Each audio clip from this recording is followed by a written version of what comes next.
Selamat pagi Indonesia. Anda menyaksikan seputar Bali terkini pukul 10 WITA bersama saya Agus Jagatraya. Pemirsa, pantai lebih di Kabupaten Gianyar kini kondisinya kian memprihatinkan. Abrasi telah merusak pesisir pantai yang berpasir hitam dan eksotik ini. Pantai lebih beberapa tahun silam jauh dari kata abrasi. Air laut yang dahulunya jauh menjorok ke dalam dan jauh di bawah, namun kini kondisinya sudah sangat berubah. Berbagai upaya telah dilakukan, diantaranya memasang krip atau pemecah ombak agar air laut saat pasang air laut tidak meluber hingga ke jalan bypass Profesor Ida Bagus Mantre.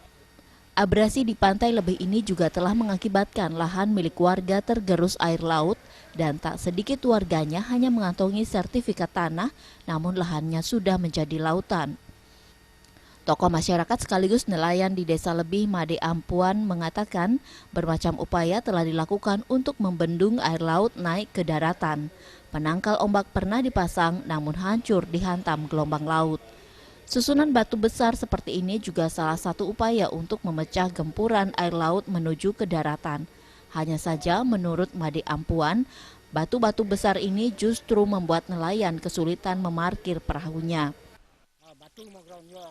Tambahnya pemecah gelombang niki, pemecah gelombang ting besar panjangnya 200 meter.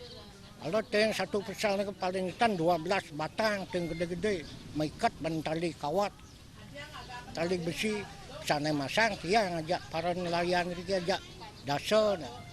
Wentan berumur 1 tahun ampun jak ancur kau mah jak nyak. Niki terakhir ikiana bantuan niki nyak ngoyong pasir niki enten. Niki dangin tan boleh bantuan ngajana malih enten. Tak hanya mengikis daratan, abrasi juga mengakibatkan pedagang di pesisir pantai harus direlokasi ke lokasi yang lebih aman.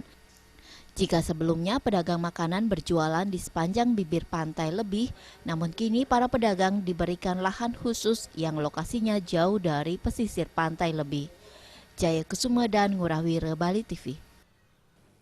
Pemirsa, demikian seputar Bali terkini kali ini. Nantikan informasi menarik kami lainnya dalam seputar Bali terkini 1 jam mendatang.